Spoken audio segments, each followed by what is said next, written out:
D'abord, l'hégémonie ou le caractère féminin nous évoque parfois une certaine honnêteté, vu la capacité ou la qualité de la femme. Déjà, c'est un acquis, on ne peut pas refuser, ou c'est d'ailleurs une bonne chose que ce soit une femme. Mais il faudrait s'agir également de quelles femmes s'agit-il.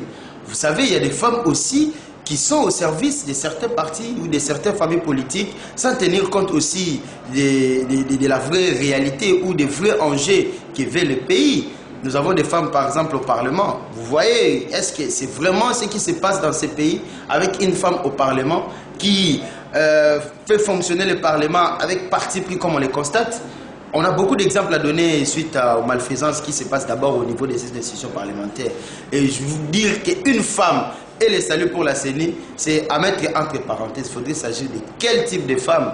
Moi, à mon avis, j'opterais peut-être pour l'ecclésiastique catholique, puisque jusque-là, ils nous ont montré à suffisance qu'ils étaient au milieu du village.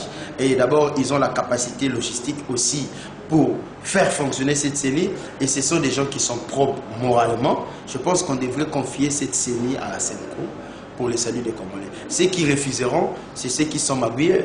C'est ceux qui ne voudront pas jouer un jeu équitable. Puisque même la société civile aussi peut faillir. Il faudrait peut-être confier cela aux hommes qui ont prêté serment vis-à-vis de Dieu. Puisque beaucoup diront qu'il y avait Malou Malou. Mais vous savez, dans quelles conditions Malou Malou a été par rapport à l'église catholique? Il ne faisait plus partie de cette ecclésiastique, mais il a été retenu comme un président de la CENI. Je pense qu'il faut bien organiser cette CENI, puisque c'est une institution sensible, qui organise les institutions de la République, qui met en place un système politique pendant 5 ans pour organiser le pays.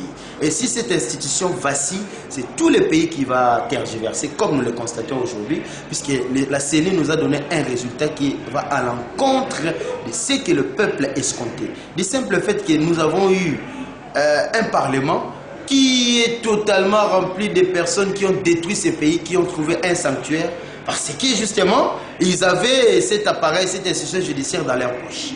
Aujourd'hui, les députés qui sont au Parlement ne représentent en rien la volonté populaire.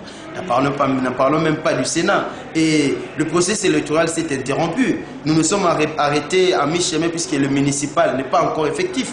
Alors que ce sont des élections de base qui caractérisent le vrai fondamental, la vraie ossature, la vraie stabilité d'un État. Viser que le présidentiel et viser que les changements à la tête de l'État, ce n'est pas comprendre aussi le rôle des élections dans un pays. Puisque notre Constitution parle de l'expression populaire à travers l'article 5 de notre Constitution comme seul moyen pour le peuple de s'exprimer et donner sa volonté quant aux dirigeants qui vont les conduire. Bon, merci beaucoup. Merci beaucoup.